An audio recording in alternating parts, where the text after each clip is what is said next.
Hibah apa artinya?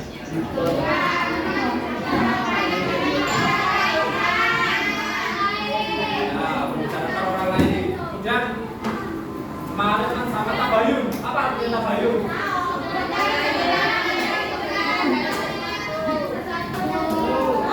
Cari kebenaran ya dari suatu informasi. Ya, itu sudah kemarin dijelaskan dari saya. Juga dipahami lagi ya. Soalnya itu memang penting untuk kehidupan kita sehari-hari. Hibah juga tak bisa dihindari. Kemudian tabayun itu kalau bisa kalau sedang berbicara dengan teman atau mungkin dengan orang tua atau yang lain, kita bisa juga melakukan tabayun juga. Walaupun itu orang yang kita percaya ataupun itu yang mungkin bisa dipercaya orangnya, kita perlu juga untuk tabayun, mencari kejelasan dari suatu informasi benar atau mungkin salah. Terus sekarang kita masuk ke rukshoh.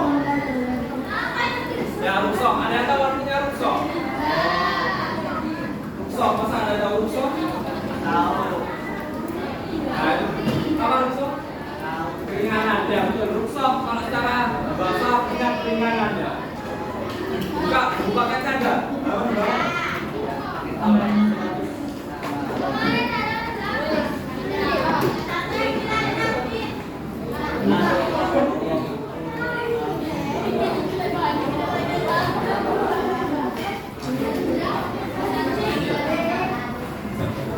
Langsung di sini bisa dibuka halaman 96 ya. 96 atau mungkin 98 atau 9 apa? Itu harus 96. 96. Itu 96. Ya rusak. Rusak tadi ya sudah dijelaskan. Itu ada itu. Bukan.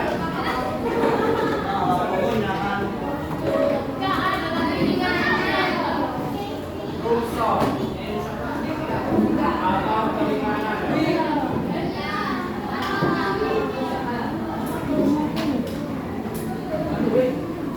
Tahu apa maksudnya? Ini keringanan dalam maksud apa? Konteksnya. Konteks apa sih keringanan? Keringanan bisa aja misalnya dalam pembelajaran atau mungkin dalam jual beli atau yang lain atau apa ya. Ini rusak dalam konteks apa? Rusak di sini ya, selain buku mungkin bisa dibaca kalau terjelaskan rusak keringanan dalam konteks ibadah. Beribadah ini khususnya di sholat ataupun puasa ya. Jadi kalau misalnya sholat, keringanan sholat itu gimana sih maksudnya? Nah, keringanan sholat itu misalnya kita biasanya sholat berdiri karena kita sakit atau mungkin kecapean, ya kita bisa sambil duduk. Mana kita nggak mungkin kan lah kalau berdiri. Kalau misalnya kita sholat berdiri bisa pingsan, sholat berdiri kita bisa nambah parah. Nah, kita bisa sambil duduk atau mungkin bisa berbaring. Nah, itulah rukshoh ya, keringanan dari sholat. Kalau puasa sendiri keringanannya mungkin bagi yang sakit ya. Kalau sakitnya memang parah, mempersulit kita untuk kalau misalnya berpuasa. Terus kalau misalnya kita puasa malah sakitnya tambah parah atau mungkin ya memperburuk keadaan, kita bisa mengqadha. Jadi puasanya dibatalkan, kemudian kita ganti di lain hari. Gitu. Nah, setelah kemudian ada yang tahu di sini tadi kan sudah ada uzur ya, ada persyaratannya, ada macam-macam rukshoh. Jadi misalnya kalau saya nggak kuat berdiri bisa duduk atau mungkin sholat kalau misalnya di sholat ini ada yang tahu nggak selain rukshoh berdiri, kalau misalnya kita berdiri dibolehkan untuk duduk, nah itu ada yang tahu nggak selain itu ada lagi ya, selain itu rukshohnya, keringanannya. Aina ada nggak di sini mungkin di sholat dulu ada nggak yang sholat keringanan selain yang kan bisa sebutkan, misalnya lagi nggak enak ya jalan, kenapa jalan, alasannya untuk jalan nggak rukshohnya.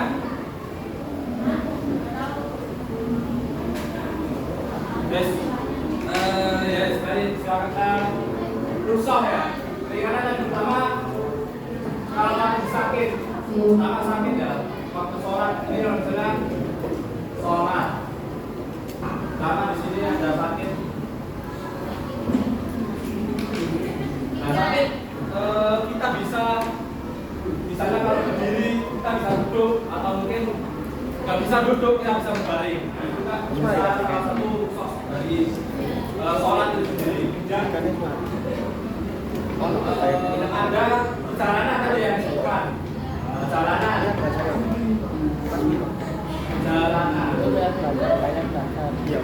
Yang dimaksud di sini perjalanan, kenapa kok bisa diruangkan ya sholat kita karena perjalanan? Nah, di sini ada batasannya juga. Nggak semerta-merta kita misalnya dari rumah ke sekolah, karena perjalanan kita ditinggalkan sekolah juga bisa gitu. Di sini ada batas minimalnya. Kalau saya sendiri ya, biasanya ada batasnya 80 km. 80, ya ditambah 81 aja, 81 km. Jadi selama kita berjalannya nggak lebih atau kurang dari 81, kita boleh untuk merusak atau mungkin meringkas sholat ya. Kalau misalnya dalam perjalanan itu kan diringkas, digabungkan dari satu atau mungkin dikurangi jumlah rakaatnya. Nah itu untuk perjalanan. Kemudian selain sholat, terus selain ini sakit dan perjalanan, ada yang tahu lagi nggak? Rusaknya selain karena sakit juga karena perjalanan. Kalau ini juga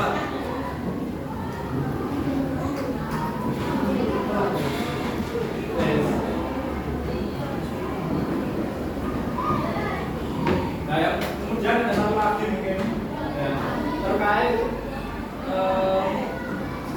dalam keadaan bahaya. Nah ini hampir sama dengan sakit sebenarnya, bahaya itu. Karena memang bahaya dan sakit kan dilanjutkan kita berbahaya malah memperburuk keadaan. Nah ini bahaya ada jenis lain, misalnya kan di zaman dahulu ya, zamannya para nabi, ketika peperangan, peperangan kan bahaya keadaannya. Nah itu bisa rusak sholat, bisa diringankan, bisa mungkin dijamak jadikan satu tempat. Ya. Di awan, misalnya zuhur asar, jadikan diletakkan pada saat zuhur aja. Itu salah satunya dari bahaya ini. Nah ini untuk sholat ya. Kemudian oh ya, saya dulu. Digital. Nggak ada sholat makruh, nggak ada. Namanya satunya kalau ya, fardu kifayah. Namanya fardu kifayah. Jadi fardu kifayah itu kalau diartikan wajib untuk sebagian aja. Jadi misalnya kayak dicontohkan, ada contohnya fardu kifayah. Masa nggak tahu? Misalnya mensolati orang meninggal. Mensolati orang meninggal itu termasuk fardu kifayah. Jadi sebagian orang itu wajib untuk sholat, mensolati tersebut. Mensolati ya orang meninggal, sebagian lain nggak wajib. Tapi kalau misalnya nggak ada yang mensolati, itu hukumnya menjadi fardu ain, wajib dilakukan untuk seluruhnya. Kalau misalnya nggak ada yang melakukan, ya. Kalau misalnya ada yang melakukan, ya sudah, itu gugur, jadi nggak ada dosa. Itu fardu ain seperti itu. Kalau fardu ain, ya sama seperti sebagaimana sholat fardu biasanya. Sholat subuh, zuhur, asar, maghrib, isya itu namanya fardu ain. Kemudian ada sunnah ya, sunnah tadi bagaimana yang sering dilakukan ya, sholat duha, terus sholat malam, sholat tahajud, itu juga namanya sunnah ya.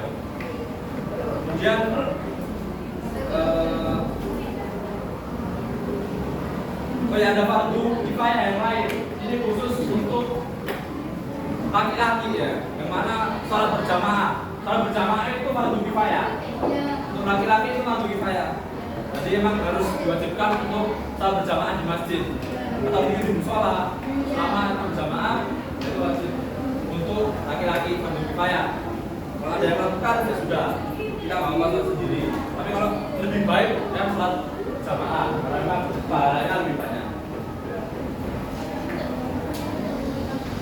Terus sholat fajar tadi dari sini ya, sakit perjalanan bahaya, pastinya keringanan dari rukshoh sholat tersebut. Tadi sudah saya sampaikan satu, yang mana contohnya kan digabung menjadi satu, digabung menjadi satu waktu, bukan sholatnya jadi satu aja, tapi digabung menjadi satu waktu. Misalnya zuhur dengan asar dijadikan satu pada waktu sholat zuhur itu, sholat zuhur dulu langsung lanjut sholat asar. Nah itu khusus pada yang disarankan aja. Ada dua ya, awalnya untuk rukshoh perjalanan. Kalau bahaya dan sakit, bahaya ada cuma sama kita mau perjalanan ya. Tapi tergantung situasi dan kondisi juga. Kalau sakit ya keringanannya hanya untuk sholatnya sambil duduk atau mungkin sholatnya sambil tidur. Nah itu yang sakit. Kalau untuk perjalanan ini ada dua. Ada yang tahu nggak keringanannya? Misalnya perjalanan tadi. Keringanan sholatnya disebut apa? Jamak. Ya jamak. Gimana? Jamak kosor. Nah itu ya jamak kosor betul. Tapi kan itu dua apa ya? Dua rukshoh yang dijadikan satu. Jadi ada dua ya. Jamak. Yang pertama jamak. Yang dua kosor.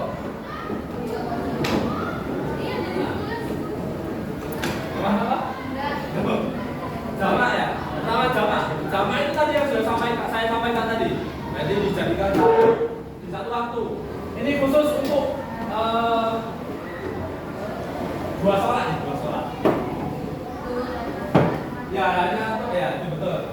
Saya itu zuhur dan asar, maghrib dan isya. Zuhur, asar.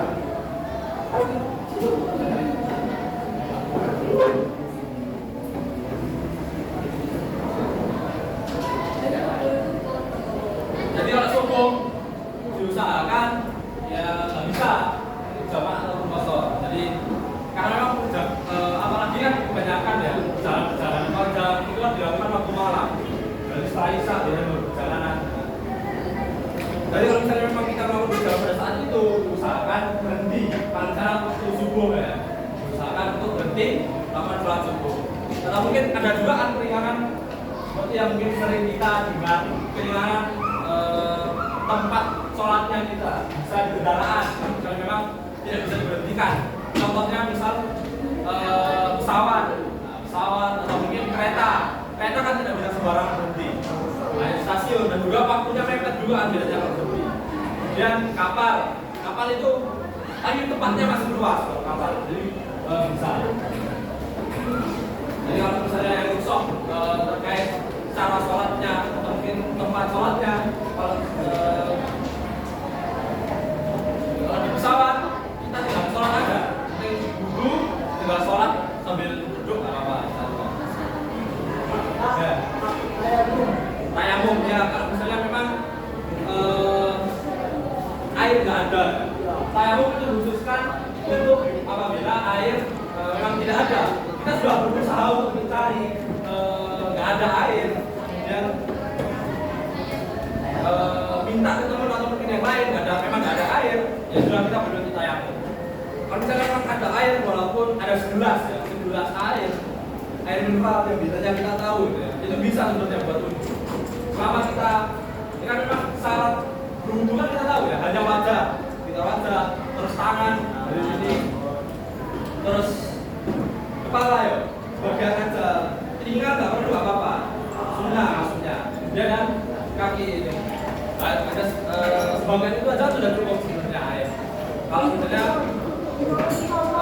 memang kita baik ya dalam penggunaan air, kita jelas itu dari itu. Kemudian jamak, ada yang tahu nggak jamak sholat? Misalnya zuhur asar ini ya. Ada berapa jenisnya? Tahu nggak jamak sholat?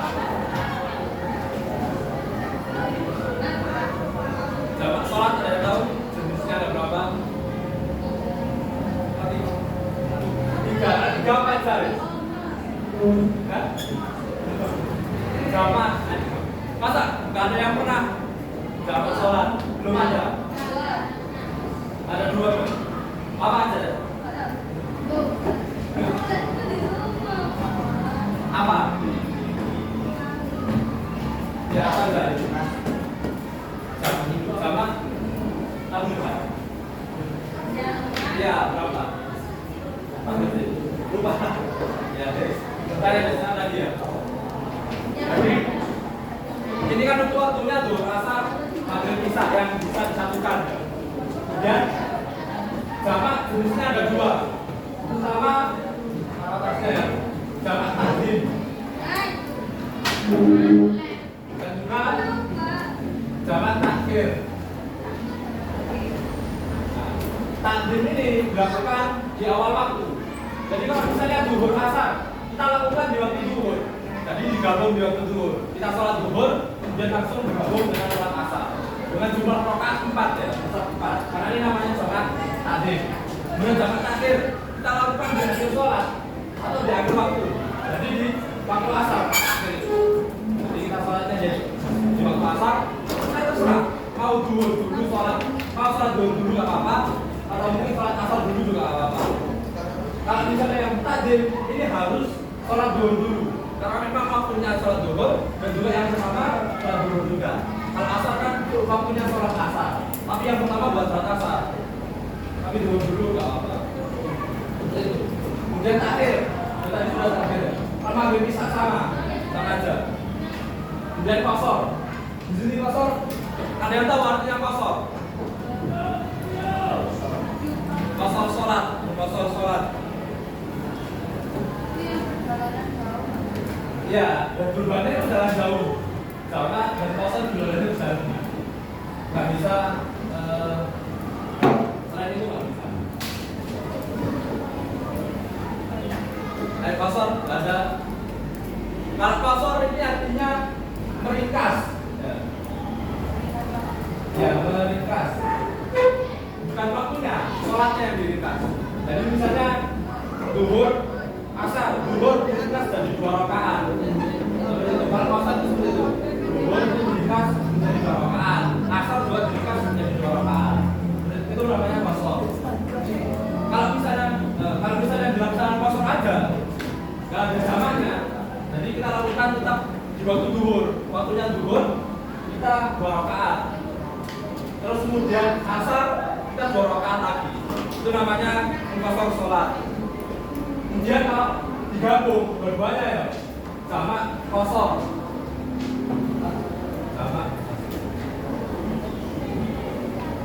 Sama qashar.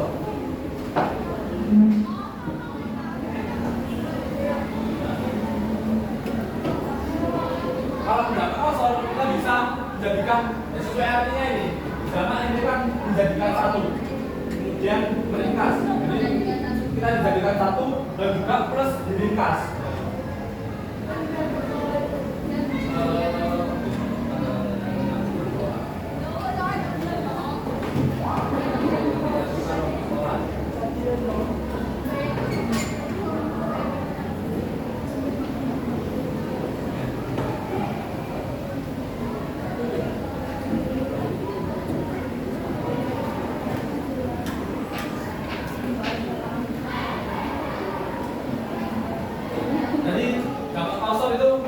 Kita satukan dan juga diringkas. Misalnya zuhur asar, kita contohannya paling mudah zuhur asar. Jadi disatukan di waktu zuhur, dilakukan sholatnya 2 rakaat, langsung dilanjut lagi 2 rakaat. Terus ada yang tahu nggak perbedaannya sholat jamak qashar dengan sholat biasa? Dari sholat zuhur biasa dengan jamak qashar. Panggilan untuk kelas 9 GHI dan lagi ke kelas 9 GHI segera menuju ke aula dengan membawa HP-nya masing-masing. Ada tahu nggak perbedaannya? Dan lagi panggilan untuk kelas 10 GHI segera menuju ke aula dengan membawa HP-nya masing-masing. Terima kasih atas perhatiannya. Ada tahu nggak? Selain ini, selain karena ini diringkas, Selain ini karena disatukan satu dan diringkas. Selain ini, perbedaannya antara sholat biasa kita, sholat biasanya dengan sholat jamak qashar. Selain kita ringkas dan juga disatukan. Ya, jadi perbedaannya antara sholat biasa dengan jamak qashar, yang pertama pasti niatnya ya. Di niatnya itu sudah jelas pasti berbeda. Kita niatkan untuk jamak dan qashar. Ya. Perbedaannya hanya di situ aja sebenarnya. Jumlah rakaat, kemudian perlintasan dijadikan satu, kemudian dengan niat. Hanya 3 itu perbedaan antara jamak qashar dengan sholat biasanya. Hanya berbeda di situ ya. Niat, pertama niat, kemudian jumlah rakaat, juga waktu pelaksanaannya. Ada waktu pelaksanaannya, ada yang di akhir, ada yang di awal. Untuk perbedaan dengan sholat-sholat kita biasanya. Kemudian kan sudah ya, rukhsah terkait sholat. Kemudian puasa, rukhsah dari puasa. Ada yang tahu nggak rukhsahnya apa aja? Puasa. Gimana?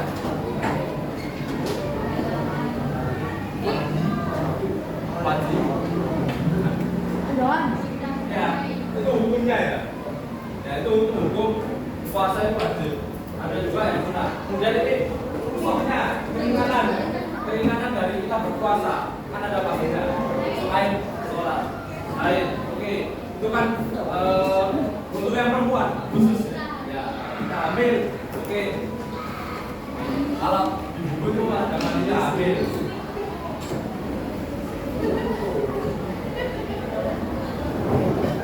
Hamil, dia inspirasi. Ya, menyusui.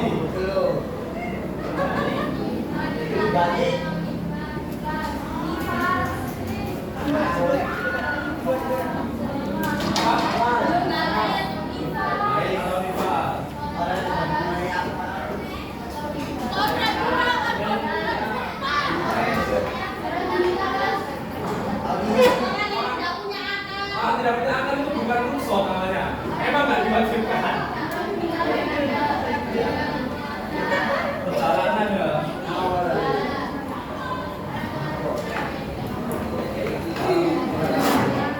Terus apa?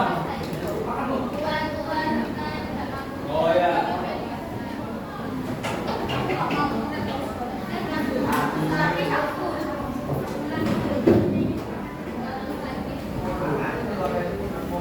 Orang tua.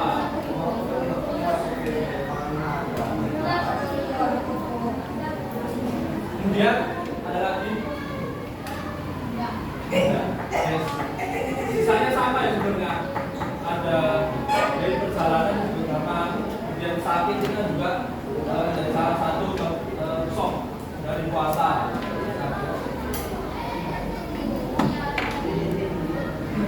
Ya. Jadi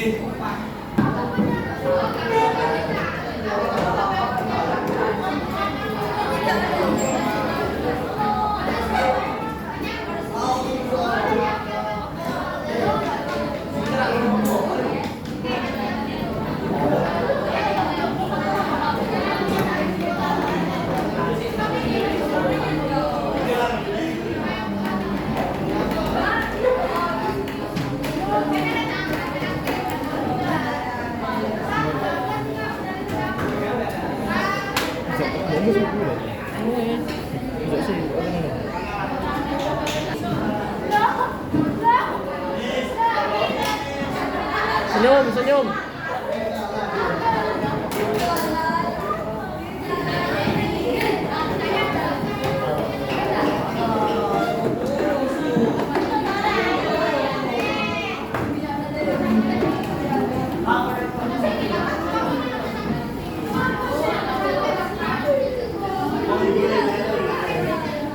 Ayo senyum.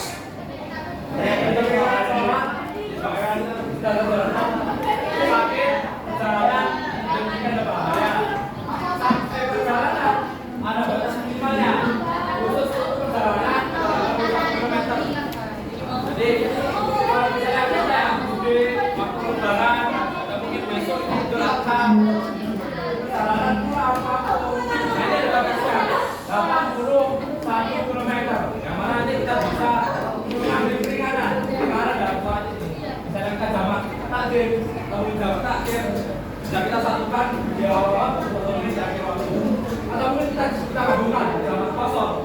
Jadi kita bisa kita juga jadi 2 rakaat 2 rakaat. Kecuali maghrib ya, maghrib ini tidak bisa diringkas. 3 ya sudah 3 dan 3 sama 2. Kalau maghrib, khusus maghrib ini tidak bisa diringkas. Dan puasa kita ambil menyusui ini ada usahanya sendiri-sendiri. Dan juga pastinya wajib untuk dikodok. Tidak berusaha kecuali orang tua rentah, yang mana memang tidak ada kekuatan untuk membuatnya. Kita ada yang tanyakan sebelum lanjut dari ada ya. Nanti bukunya saya bawa dulu, saya baca sama lain-lain dulu. Insya Allah nanti setelah zuhur sekitar jam 2 ataupun jam berapa saya berikan. Biar nanti bisa kita bagi lagi ya bukunya. Jadi bisa kita buka-buka lagi, kita pelajari lagi, jadi bisa paham kait materi yang sudah kita pelajari. Ya mungkin cukup itu saja dari saya. Assalamualaikum warahmatullahi wabarakatuh.